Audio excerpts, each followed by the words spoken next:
أساتذة الكرام الباحثون، أيها التلاميذ، أيها الطلبة، المرجو الاشتراك في القناة. لا تنسوا الاشتراك. Subscribe for more videos. اشترك وفعل الجرس. Subscribe ليصلك كل جديد. قناتكم أسرار علوم التربية. بسم الله الرحمن الرحيم. Au nom d'Allah, le Dieu miséricordieux, le très miséricordieux, l'Association de la nouvelle génération pour les œuvres sociales et la protection de l'environnement réorganise une formation à distance sur la chaîne YouTube Asrar Ulum Tarbiyah. Son titre, Éducation et sciences, secrets et dispositions. عنوان الدورة التربية وعلومها أسرار وأحكام. Entre le 1er juillet 2020 et le 31 août 2020. Avec la première discipline, linguistique, les objectifs du deuxième épisode, c'est de savoir connaître quelques termes initiants de la linguistique, les identifier au sein de l'approche par compétence, exactement dans la compétence communicative de l'oral. Réalisé et présenté par Tajini Jamaldine, professeur de l'enseignement primaire, la région de Tanger Tétouan Al-Hoceima, la province d'Al-Hoceima. Avec le menu du cours de la linguistique générale, donc vous avez le premier chapitre, Initiation à la linguistique. Se compose de 6 parties. L'introduction générale, l'objet d'étude de la linguistique, l'histoire de l'apparition de la linguistique, le linguiste qu'est fait et comment, le langage humain et les autres langages, la linguistique. Donc, commençons avec la première partie, l'introduction générale. Dans cette recherche, nous souhaitons connaître quelques notions et termes généraux de la linguistique. Il convient de connaître les notions de base de la linguistique, identifier les domaines de la recherche de la linguistique, étudier l'histoire de l'apparition de la linguistique. في هذا الجزء الأول مقدمة عامة من موضوع أو من الفصل الأول مقدمة في اللغويات أو في علم اللغويات أو في اللسانيات. في هذا البحث نود أن نتعرف عن بعض المفاهيم العامة والمصطلحات اللغوية. فمن المستحسن معرفة المفاهيم الأساسية للغويات، تحديد مجالات البحث اللغوي، ثم دراسة تاريخ ظهور اللغويات. Avec la deuxième partie, l'objet d'étude de la linguistique. Linguistique ayant l'objet de l'étude descriptive et explicative du fonctionnement des langues, répondre aux questions: qu'est-ce qu'une langue, comment fonctionne-t-il et de quoi compose-t-il. في الجزء الثاني هدف دراسة اللغويات. إذن فاللغويات تهدف إلى الدراسة الوصفية والتفسيرية لعمل اللغات، أي الإجابة عن الأسئلة: ما هي اللغة؟ كيف تعمل؟ مما تتكون. في الجزء الثالث، l'histoire de l'apparition de la linguistique. Donc, vous avez le schéma. Avant le XXe siècle, l'existence de la linguistique, c'est-à-dire qu'elle n'existait pas avant le XXe siècle. Après, on a le langage. Le langage a été étudié dans le cadre de la description de la littérature. Troisième élément, l'apparition de sanskrit. Et après, la langue est un objet d'observation chez le grammairien comparatiste et où c'est l'apparition de la comparaison des langues et les néo-grammairiens. Et le dernier point, l'apparition de la linguistique avec l'école du structuralisme fondée par Ferdinand de Saussure. إذن فقصة ظهور اللغويات أو تاريخ ظهور اللغويات أولا ظهرت اللغويات على النحو التالي. في البداية لم تكن موجودة قبل القرن العشرين، وتمت خلال ذلك دراسة اللغة في سياق وصف الأدب، ظهور بعدها السانسكريتيا، ثم اللغة هي موضوع الملاحظة بين النحويين المقارنة، ثم ظهور المقارنة بين اللغات والنحويين الجدد، ثم بعدها ظهور اللغويات مع مدرسة البنيوية التي أسسها فرديناند دي سوسير. في الجزء الرابع la quatrième partie, que fait le linguiste? Donc, ce qu'on vous connaissez, le linguiste est un spécialiste de la linguistique. Donc, comment fait-il? Donc, il adopte la terminologie spécifique. Et c'est un spécialiste de la linguistique et il se consacre à comprendre les nouveaux termes de la discipline. Il décrit la manière dont les hommes parlent et écrivent leur langue, donc linguistique descriptive. Enfin, il distingue entre la grammaire descriptive et la grammaire prescriptive, c'est-à-dire la grammaire normative. إذن فماذا يفعل اللغوي أو اللساني أو عالم علم اللغويات أو عالم علم اللسانيات أو عالم اللسانيات وكيف يعمل؟ أولا، وظيفة اللغوي أو عالم علم اللسانيات أو عالم علم اللغويات أو اللساني هي أنه يعتمد مصطلحات محددة. أخصائي لغويات يقوم بالإجابة عن الأسئلة الماضية كما ذكرنا، يعني مما تتكون اللغة، ما هي اللغة، كيف تعمل اللغة، ما هي وظائف اللغة. ثم يكرس نفسه لتعلم المصطلحات الجديدة المتعلقة بعلم اللسانيات. رابعا، يصف الطريقة التي يتحدث بها الكائن البشري ويكتبون بها لغتهم، هذه تسمى باللسانيات الوصفية. ثم يميز بين القواعد الوصفية والقواعد المعيارية. La cinquième partie, le langage humain et les autres langages. Donc, le terme langage, c'est figuré au sein des expressions un signal, message. C'est-à-dire où il y a un signal suivi par un message. Donc, les caractéristiques du langage humain, comme on a dit, le déplacement, la capacité de métalinguistique, la double articulation. Donc, quelques exemples de langage. On a vu le langage humain, le langage animal et le langage formule. Donc, quelles sont les trois différences qui distinguent le langage humain? Donc, le premier caractère, c'est le déplacement.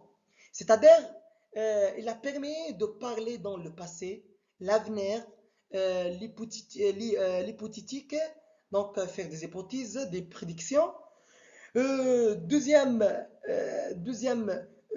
distinction, facteur distinguant, donc la capacité de métalinguistique, c'est-à-dire le pouvoir de définir un propre système. Et enfin, la double articulation chez André Martinet. Donc, la première articulation décide de diviser l'infinité de phrases en nombre fini des mots. Deuxième articulation, c'est de diviser les mots en petits nombres de sons ou lettres. Donc, selon Ferdinand de Saussure, le premier niveau, donc le signifiant et le signifié. Donc chaque mot, donc signifiant, Donc, le signifiant, si une image phonétique, c'est-à-dire image phonétique ou image auditive, le signifié, c'est ensemble des morphèmes qui nous donnent des images, c'est-à-dire acoustiques, d'images sémantiques. Deuxième niveau, l'unité non significative, c'est-à-dire il y a des phonèmes, ensemble des unités linguistiques et minimales, distinctives mais non significatives. Concernant donc concernant les langages, on a le langage humain et à la fois langue et discours et à la fois signification et communication. C'est-à-dire, elles sont impossibles de communiquer sans signifier. Donc, on parle de la double articulation. Et le langage animal, elle communique sans signification et sans parole. Donc, avec des traits, des mimiques, on parle d'une partie de cette double articulation. Donc, on a la langue formelle. La langue formelle, la signification sans communication, par exemple, la langue des logiciels, des logiciels informatiques. Concernant le déplacement, comme on a dit, le caractère qui permet de parler à l'homme, de parler à l'homme en différents moments et sur lequel repose la littérature. دونك المصطلح لونجاج او فيبرياج أو يسمى باللغة العربية أسلوب التعبير يتم احتسابه ضمن التعبيرات التي توجد منها إشارة ورسالة. هناك ثلاث اختلافات تميز اللغة البشرية. إذا هناك النزوح أي منح الكائن البشري إمكانية التحدث في الماضي المستقبل الافتراضي وما إلى ذلك. ثم ثانيا القدرة على ازدواجية اللغة وأسلوب التعبير ميتالونجاج ميتالونجاج ميتالونج، يعني القدرة على تحديد نظام يعني المرح ثم استعمال هذا النظام من زاوية التواصل أي التحويلات والتأثيرات والانفعالات. ثم المميز الأول هي ما يسمى بالمفصلة المزدوجة حسب أندري مارتيني. التمفصل الأول هو تقسيم ما لا نهاية من الجمل إلى عدد محدود من الكلمات. ثم التمفصل الثاني تقسيم عدد من الكلمات إلى عدد يعني محدود أو قليل من الأصوات أو الحروف. وحسب فرديناند دي سيسور أو دي سوسير عفوا، العلامة عند عالم علم اللغويات السويسري فرديناند دي سوسير يجدر الإشارة إلى أن دي سوسير عرف العلامة بالعلم الذي يدرس العلامات داخل إطار يعني داخل إطار المجتمع. والعلامة حسبه فهي ثنائية المبنى أي تتكون من جزئين الدال والمدلول. فالدال هو لو سينيفيون أي الصورة الصوتية ليماج فونيتيك، المدلول هو لو سينيفيي الصورة الذهنية أو ليماج أكوستيك. مثال على ثنائية الدال المدلول، الدال مثلا أقول شجرة، والمدلول لو سينيفيي أقول عند سماع كلمة شجرة يبادر إلى الذهن صورة، فهذه الصورة هي المدلول. إذن بالنسبة ل يعني بالنسبة عندما نتحدث عن علم اللغويات فيتركب بعلمين. العلم الأول أسلوب التعبير البشري، والعلم الثاني لغة نجد أسلوب التعليم البشري اللونجاج نميز بين اللونجاج هما يعني العلم البشري كما قلنا هي اللغة والكلام والمعنى والتواصل، أي من المستحيل التواصل بدون معنى، المفصل المزدوج بالنسبة للبشر. بالنسبة للحيوانات تتواصل بدون معنى وبدون كلمات بالصيحات والتقليد، يدخل في المستوى الثاني من التعبير التمثل المزدوج. فأسلوب التعبير المبرمج هو المعنى بدون اتصال، مثل الحاسوب يعطي معنى بدون تواصل. ثم نتحدث عن الديبلاسمون الإزاحة والنزوح، هي الصفة التي تجعل من الممكن عند الإنسان التحدث في أوقات مختلفة وهي الصفة التي يعتمد عليها الأدب. La linguistique, c'est appelé la linguistique synchronique, linguistique diachronique. Donc, la linguistique est encadrée par trois règles scientifiques: l'exhaustivité, le traitement adéquat de tout matériau pertinent, convenable, la cohérence, l'absence de la contradiction entre les différentes parties de l'analyse d'ensemble, l'économie, toute chose égale par ailleurs, une formulation brève et une analyse employant un minimum de mots.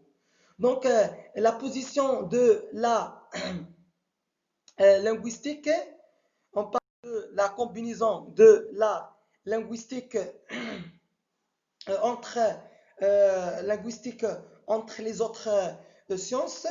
Donc, qu'est-ce qu'on a dit? C'est une science empirique, c'est une science descriptive, c'est une science objective. Donc, comment on dit linguistique synchronique? linguistique synchronique comme يسمى باللغويات المتزامنة، علم أسلوب التعبير أو الخطابة، الدراسة الموضوعية الوصفية لبنية وظائف اللغة، وهي تدرس أو تعرض الأحداث والعناصر وأشياء تقوم بتحليلها على أنها معاصرة بصرف النظر عن تطورها، أي درس اللغة أو دراسة اللغة في لحظة معينة في تاريخها بغض النظر عن أي تطور بمرور الوقت. ثم بالنسبة ما يسمى باللينغويستيك دياكرونيك نسميها باللغويات الغير متزامنة أو المعقدة أو اللغويات المتطورة. هي الدراسة التطورية للغات البشرية الطبيعية مع مرور الزمن، أي تطور الحقائق اللغوية مع مر الزمن مقابل التزامن. فمجال اللغويات هو مجال اللغويات الذي يهتم بالتاريخ وتطور اللغات. ولد هذا القطاع بقواعد مقارنة، وقد شهد سقطا نسبيا خلال حقبات البنيوية، لكننا شهدنا منذ عقود قليلة إحياء النهج المشتركة. إذا فاللغويات يعني مؤطرة بواسطة ثلاث قواعد علمية. قلنا l'exhaustive هي الاكتمال الشمولية، معالجة يعني كافية لجميع المواد مناسبة ذات صلة. ثم لا كويرونس يعني الاتساق، عدم وجود تناقض بين الأجزاء المختلفة من التحليل الشامل. ثم الاقتصاد يعني جميع الأشياء الأخرى متساوية، يعني صياغة مختصرة أو تحليل باستخدام الحد الأدنى من الكلمات. ثم تموقع اللغويات بالنسبة لعلوم أخرى هو علم تجريبي أو عملي، c'est-à-dire c'est une science empirique يقوم على بنيات تم جمعها من المتحدثين باتباع نهج الدراسة العلمية: الملاحظة l'observation، الفرضية l'hypothèse، تحليل الاناليز، التفسير l'explication et النظرية la théorie. التفسير يعني l'explication ou comme on a dit. ثم ثانيا عندنا يعني c'est une science descriptive، هو علم وصفي يراقب يعني اللغوي وبصفة ويصف اللغة والمواقف اللغوية للمتحدثين. هو أيضا علم موضوعي، donc c'est une science objective، علم موضوعي اللغوي محايد في تفسير النتائج، أي الدراسات التي قاموا بها على اللغة اللهجية. إذن لا linguistique هو يعني يسمى بدراسة العلمية للغة. الدراسة العلمية للغة بدأ مع نشر كتاب فرديناند دو سوسير، وقد ذكر سد الله خضر حمد في كتابه لسانيات النص القرآني دراسة تطبيقية في الترابط النصي أن أول من استخدمه هو فرانسوا رايغنوار عام 1816. فاستخدمها كلمة لسان عوض كلام أو عوض لغة، لأن قديما اللغة كانت تعني اللهجة، وكلمة لسان هي مشتركة بين اللغات السامية العربية و يعني والسريانية. ثم كلمة لغة هي أصلها يوناني. ثم فجاءت كلمة لسان أو وردت كلمة لسان في القرآن الكريم بعدة يعني عدة معاني، كقوله تعالى: وما أرسلنا من رسول إلا بلسان قومه. هنا كلمة لسان جاءت بمعنى كلام، أو جاءت بمعنى عفوا بمعنى لغة قومه. وجاءت بمعنى كلام، قال تعالى: لعن الذين كفروا. في الآية نجد على لسان داود وعيسى ابن مريم. إذن وردت بمعنى أسلوب، قال تعالى: وأخي هارون هو أفصح مني لسانا فارسله معي.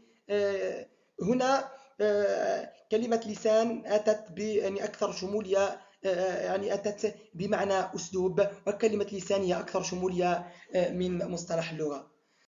Chers chercheurs, chers enseignants, je vous souhaite euh, une bonne formation. Et j'ai déjà dit que chaque vidéo contient 5 à 10 minutes, donc j'ai pas pu à transmettre ces choses à 10 minutes parce que c'est trop chargé. Vous connaissez que linguistique, c'est un domaine scientifique et domaine littéraire et mixte. Enfin, vous devez préparer pour la séance prochaine. C'est quoi la langue, le langage, donc quelle articulation. Et vous devez chercher pour trouver quelques concepts linguistiques fondamentaux. Donc le professeur Javed Dinatagine vous remercie infiniment et merci pour votre attention. Et donc n'oubliez pas de partager et de faire d'appuyer sur la cloche et de s'abonner. Et merci beaucoup pour vos soutiens et vos encouragements. Et merci à la prochaine fois. Salam alaikum wa rahmatullahi wa barakatuh.